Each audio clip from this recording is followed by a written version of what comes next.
What is the scariest, most terrifying thing that actually exists? Story 1.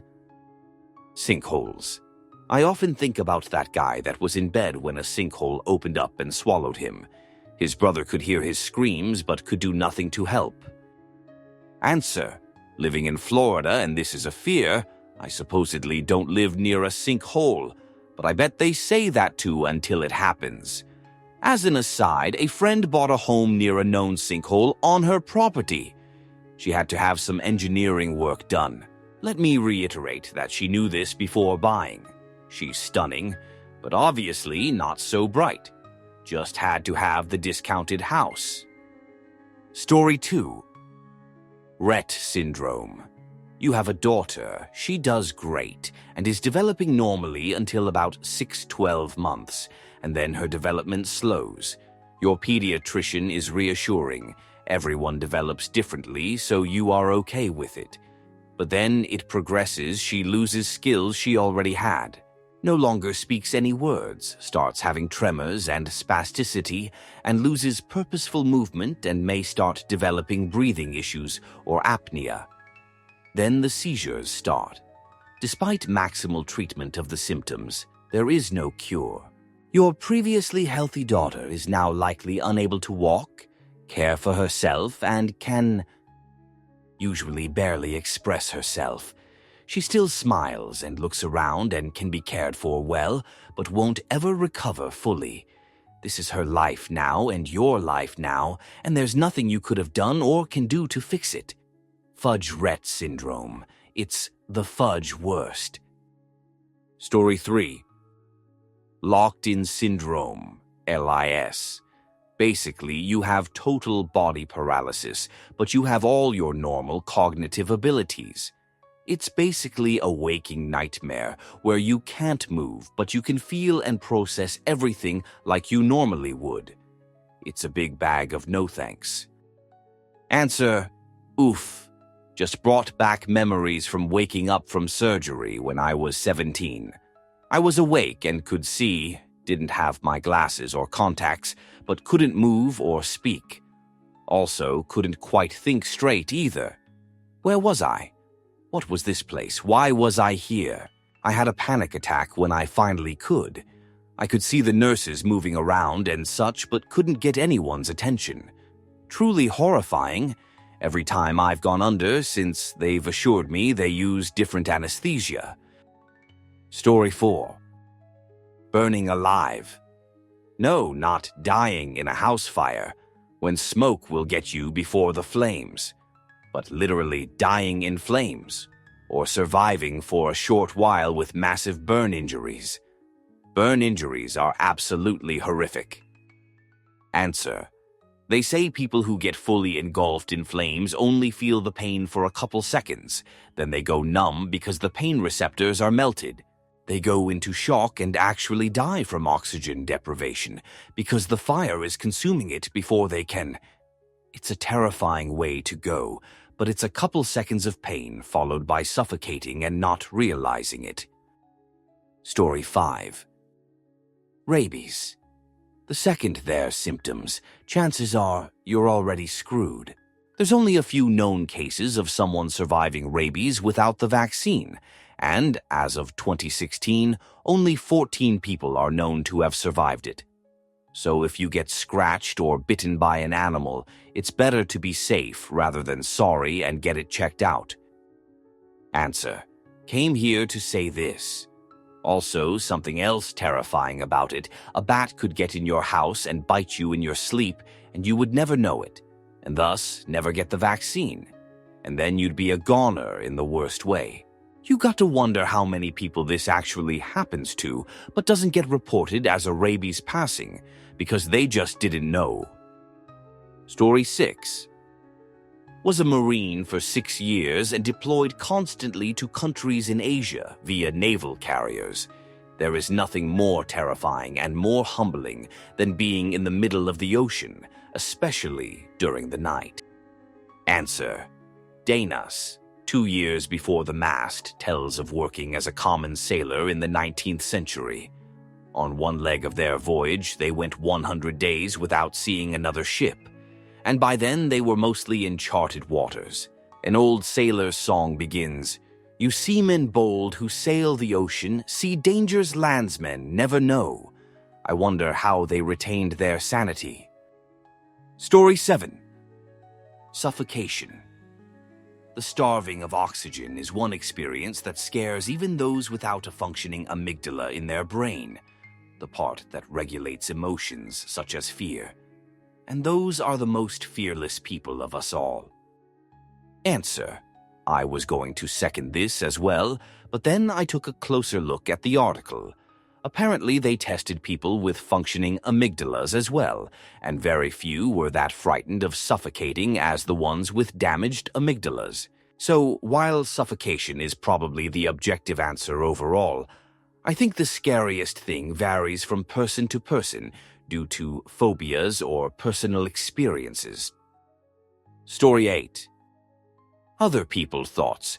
You'll never truly know what's going on in someone else's head, whether they adore you, despise you, or fantasize about turning you into chopped meat.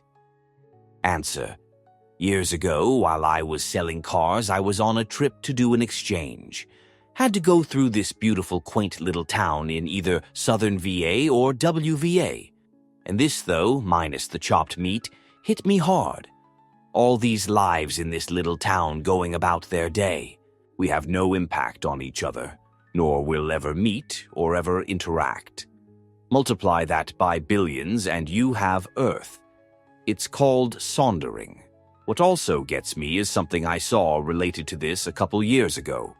You are the only you that exists. To everyone else you've ever met, and each in their own way, you are a completely different person. No one sees you as you, and no two see you the same. Story 9. Radiation poisoning. One mistake, and you're potentially suffering for months as you literally turn to soup as your DNA fails to properly create new cells. Then you slip into a coma and die. Story 10. The banality of evil. Good German citizens that rounded up Jews and put them in concentration camps, put little babies in the gas chambers, hung people on meat hooks while they were still alive and cut their guts out while taking notes, scientists that put them in freezing ice water to gain statistical data on how long it took to freeze to passing, American college students that were willing to administer 450-volt shocks to unseen scientific experiment subjects as long as somebody else took responsibility. Don't think it can't happen here because it's about to. Answer. Stanley Milgram later wrote about his experiment. Obedience to authority. An experimental view. Everyone should be required to study this experiment. This is why everyone needs an education. An education is not about how you'll make money. It's about knowing and understanding your world so you know how to function in it without becoming a predator or the prey. Story 11. To me, it's the fraction of a second of realization to the question, why does anything exist at all? Like, why is there even matter, our Earth, our galaxy, a universe? How did it come into existence? What was before it? What is going to come after it? There might as well be nothing at all. No existence of anything, no matter, no thoughts. It's impossible to imagine because to think about it, there has to be something in the first place. Trying to get a grasp at that is impossible for the human mind, but in some nights I feel like for a tiny moment I come close to something like a very brief realization of what this question means, and it's terrifying. The brain shuts off immediately after that 1 second, and it's hard to get to that point again, but it's such a deep-seated horror that it lingers of a while. Answer.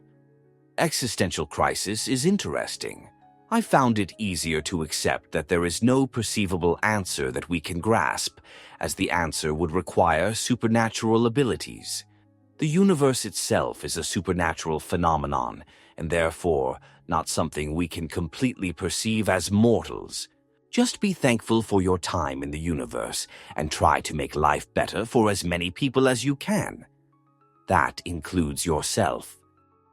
Story 12. Human nature. Most of the things mentioned here are terrifying, but highly unlikely. I'm actually scared of how we react to the inescapable eventuality that we are slowly cooking our planet to passing. The collapse of agricultural zones, food chains, ocean and jet stream currents, and habitable land forecasts, a world going to war over resources. The future will be filled with desperate people trying to survive. And we have seen that there is no limit to how depraved or cruel we can be to each other, even when we aren't fighting for resources. The Jews during the Holocaust climbed over each other to get the last of the fresh air before succumbing to the gas chambers. Now imagine a similar scenario at the planetary level. That is our future, and it terrifies the ever-living fudge out of me that I might see that in my lifetime. Answer. Good news, everyone. I recently read an article about biodiversity after mass extinction events. Shto's coming back relatively fast as it looks. Like in a few million years, there might have been evolved something new out of cockroaches or some fudge-up deep sea fish after the massive fudge-up we currently cause. Maybe it's giant mushrooms this time. That would be cool. Here's the, article. It's in German, sadly, but overall gave me a positive outlook on the planet's future. Story 13. Existence itself. The most terrifying thing is simply being to be, for a flicker of time, awake inside a world that never asked for you, conscious beneath a sky that cannot answer, carrying the unbearable weight of knowing you will end. The endless ending, not sleep, not rest, but non-being. Try to grasp it. No thoughts, no senses, no awareness. Not darkness. Darkness is something. This is the collapse of the self into absence. A void without shape, without edge, without witness. Not even you to know that you are gone. And yet you are here, and the brute fact of being contains its opposite. Too. Exist is to define the absence that will follow. To live is to feel the contours of your own erasure. Would you choose this, to end completely? To vanish into an infinite nothingness so total that even the memory of memory dissolves? No pain, no peace, no return. That is the horror. That you are conscious enough to ask the question, and finite enough that one day you will not be here to hear the answer. Answer. See, the other side of this is how strange, unlikely, and wonderful that I'm here to wonder about this at all. I look at my cat and think how many millions of years of unwitnessed and branching decision points across time and space put this weird, small predator on my chest and licking my nose with her fish breath at 5A for kibble. How many things had to happen across the eons for me to stand in my kitchen and make a ham and cheese sandwich? It's all very mundane until you look at it closely, and then it's mind-melting. Story 14. Dictators that think they just can bust into any sovereign country and claim it. It's scary. It causes passing and destruction, and is generally bad for the mental health of all involved. Story 15. A few handful of super-rich people we probably never heard of who are pulling and manipulating the strings of the masses, who control everything. It's a spooky thought, in my opinion. Answer. Here's the reality. The rulers are not rich. They're psychopaths. Rich is a measure of comparative wealth, but after you get over a certain amount of assets, the money doesn't matter. You can buy whatever on earth you want.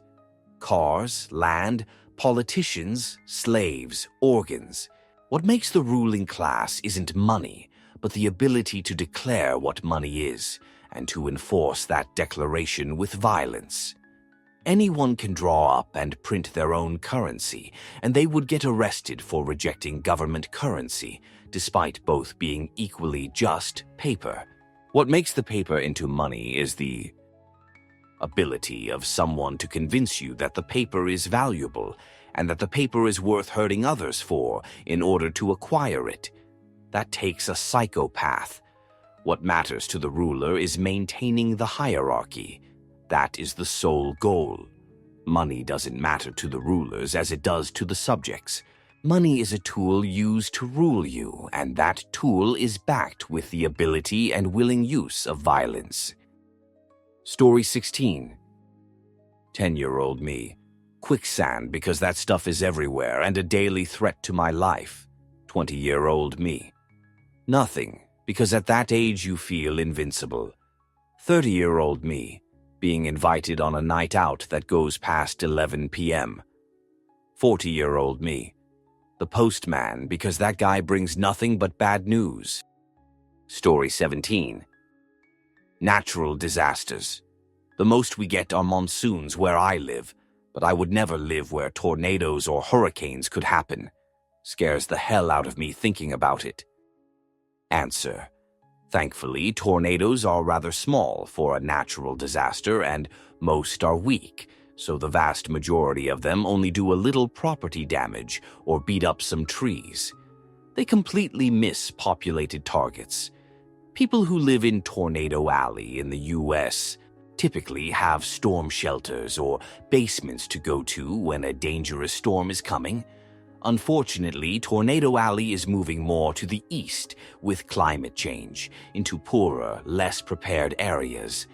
I really feel bad for the people in Bangladesh. They get lots of tornadoes but don't have the robust warning system or shelters to protect themselves, so a bad tornado takes a lot more lives. The deadliest tornado in history was in Bangladesh. Story 18. Random, uncontrolled car accidents. I was 2 or so car lengths behind an SUV the other day. Car was driving normally and weather was clear, little traffic. Driver brakes and starts pulling off to the shoulder. As soon as her front passenger tire touches grass, the car violently pulls right into the ditch, hits an embankment of sand and flips jerk over tea kettle like in a movie. Called 911, cops were there in less than 2 mins. Car roof was caved in on driver and passenger side. Rear hatch was pinned against a tree. Fire EMS arrive and pull the woman out, the only person inside the car, and she's responsive visually okay. It's a case where, given the circumstances, everything went right for the driver's safety. 5 or 10 feet further down the road, she would have hit a fire hydrant head-on, possibly not flipped, and could have continued directly into a tree. Just the idea of doing your thing, driving, and with no one else involved your life could end shook me up. Answer. Last October I was at brunch with a girlfriend. I said to her, as I often say about many things, I'm not scared to whatever. Statistically, it's incredibly safe. The most dangerous thing we do every single day is drive. We left brunch in her car with her driving, made another stop, left there an hour later, and she made a very confident, unprotected left that rearranged my spine. M38, and this is forever. ETA spinal stenosis was always one of my biggest fears with car accidents. I was right to be scared. Story 19. Severe radiation poisoning. Your body just stopping working correctly and disintegrating over a period of weeks just seems like a terrifying prospect. Story 20. I mean, dark matter is fug and spooky the more you read about it. Basically, 80-90 of the universe is unaccounted for matter. Answer. Nah. It just means there's something going on that we don't understand. I wish they'd quit giving it ominous names. Mass in the cosmos is measured by gravitational affects. When we model a galaxy, we can't get it to form correctly unless we add mass. The difference between the two is called dark energy and dark matter. It's a placeholder word. Thing is, we probably don't understand gravity correctly. It's weird. It's exponentially weaker than the other forces. It doesn't work at all in quantum mechanics, and the theory breaks down in black holes where it runs amok. The Higgs boson. It's not scary. It's a mathematical challenge. Story 21. AI. What do we need all of these extra people for when it takes our jobs? We don't really believe we're just going to get lucky with a 2-day work week. It's a beautiful lie, like getting complete universal health insurance in the US. Life is going to get better somehow. We already can't tell real and fake news. Unbiased journalism is dead. Individualism has become the priority, and soon we will be teaching AI everything we know privately. Closest feeling I ever had to that was being replaced by an intern. I took pride in teaching them my job and wish I knew all of the shortcuts I had told them when I was their age, only to be replaced because they would do the tasks for free. AI is here and people celebrate that shoot at the cost of humanity. Story 22. Autonomous drones being armed and sent out to eliminate people. I recently read an article about how like 70 of human casualties on the Ukraine-Russian front line were attributed to drone warfare. It went on to say that the most effective drones were the more autonomous version, and how there were anti-drone drones and mothership drones being developed, and I just kind of sunk in my seat. I remember when existential risk associated with AI Skynet situations were laughed at as science fiction garbage and ridiculous because who would be dumb enough to arm robots, give them autonomy, and send them out to specifically eliminate human beings? Story 23. The cartel, the government can't even stop it. Mexico is infested with gang violence and substances members. El Salvador got lucky to manage the danger in their country and had strong enforcement. But Mexico has been going down a shoot path. Story 24. Nuclear weapons, prion diseases, Taylor Swift fans who dislike her first 3 albums, the looming threat of authoritarianism taking over the Western world, the wrath of a Karen with connections at town hall. I mean, this is all common sense. Story 25. Love. Something we have no control over, and a pain like no other when it eventually goes wrong. It's the best and worst thing to happen to a person. Answer. This covers every base. You have romantic love, so the fear of losing your other half. You have platonic love, so the fear of losing the people who get you and bring you joy. You have parental love, where the fear of losing your child is paralyzing. You have love for your parents, in most cases, so the fear of losing the people who brought you into the world and raised you. Love of your pets, your plants, your books, your hobbies, etc., etc., etc. Love is the most terrifying feeling, yet so sweet when it exists in your life. Story 26. Cancer. I lost a loved one to this disease. I lived with her screaming in pain 24 hours a day for 6 months. I wouldn't wish this on anyone, not even the most evil human being. Story 27. The scariest thing for me at this specific time is a world leader who is shredding worldwide economic and political alliances for purposes and goals that are not clearly stated and may not be reasonable. In a recent interview, he claims Canada needs to become the 51st U.S. state immediately, followed by claims Canada has absolutely nothing the United States needs, with a list of Canadian stuff the U.S. doesn't need. To my knowledge, he has not explained how the two claims fit together in a reasonable or even unreasonable way. My wife would ask, "Now, Donnie, do you need Canada or do you just want Canada?" Story 28. Pyroclastic flows. They're superheated avalanches of volcanic ash, lava, and gases. The documentary Pompeii. The last day describes passing by one as, the first breath is like breathing fire. The second, the ash mixes with the fluids in your lungs, forming a concrete-like mixture. You suffocate while your skin is on fire. Hotter pyroclastic flows can cause teeth and skulls to explode from the insane temperature difference.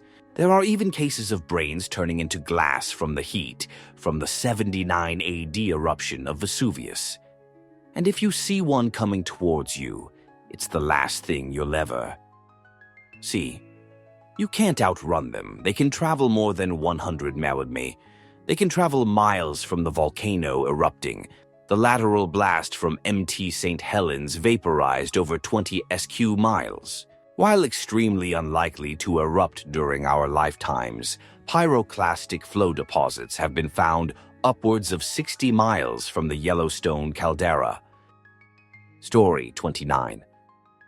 Honestly, the idea of losing my mind to something like Alzheimer's freaks me out more than anything else out there. Story 30.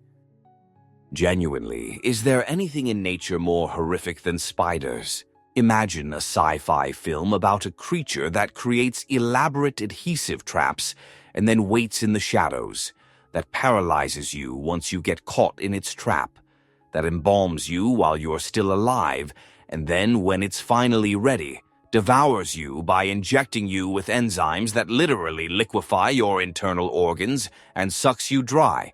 You don't need to come up with evolutionary or psychological reasons why humans are terrified of spiders. They are genuinely horrifying in their own right. The only thing that rivals spiders is the wasps that prey on them by paralyzing them and infesting them with its own larvae to eat them inside out when they hatch. Never were two nightmares more aptly matched for each other. Story 31. Environmental collapse, entirely preventable but being ignored or refuted so that a group of rich men can keep their power. Story 32. The unknown. It's exactly why we're scared of the dark, because we're not usually scared about being alone in darkness. We're horrified that something else could be there with us. And this same fear of the unknown extends to other possibilities, like what else lies beneath in the oceans, or if there is life somewhere else in space. It even influences our fears when it comes to politics, and what could potentially happen if evil is allowed remain in control of our countries. I was terrified about getting nuked when I was younger, and having somebody like the Tangerine in America's White House made it even worse because it was a clearly evil person, and I would never know when or if the big end of my life moment would happen. Story 33. I used to think it was ignorance. Then I thought it was stupidity, still a close two-eed. These days I'm pretty sure it's greed. Story 34. Humans. They eliminate and torture millions of living creatures, including other humans, in so many ways every day and have done this for eons. Story 35. ALS stole my daughter. It literally eliminate you from the floor up. It's hard to detect, isolate, and impossible to treat. Your last moments are as the diaphragm is slowly paralyzed, and you shut down and die. You can see it coming from a long way off. Story 36. Bear with me, as this is a bit nerdy. I will be simplifying outrageously. Physics students might want to avert their eyes. A lot of what we know about physics depends on a vacuum being not only empty, but representing the lowest possible energy state. That value is a constant, AFOC, throughout the universe. A lot of physical laws of the universe depend on that constant. The very fundamental building blocks of matter need that value. But it's been quite seriously suggested by respected physicists that the vacuum state we know is not actually the lowest possible state of energy. Instead, we are in a false vacuum state, like being caught in a hummock on the side of a hill. The right input might kick some portion of false vacuum out of that hummock, and then that bit descends to a lower energy state. There may be other hummocks on the way down, there may not be. We have no way of knowing. That tiny bit of the universe falling to a lower energy state will pull the adjoining bits of the universe with it. The collapse would spread throughout the universe at the speed of light. This is called false vacuum collapse. False vacuum collapse means the absolute end of everything we know in the universe. Even black holes would just fall apart as the functions of space-time radically change. Gravity itself would cease to exist. Here's the terrifying bit. This could have already happened. Because the collapse propagates at light speed, we have no way whatsoever of seeing it coming. The universe could be popping like a soap bubble and we'll never know. We just go from matter to pure energy.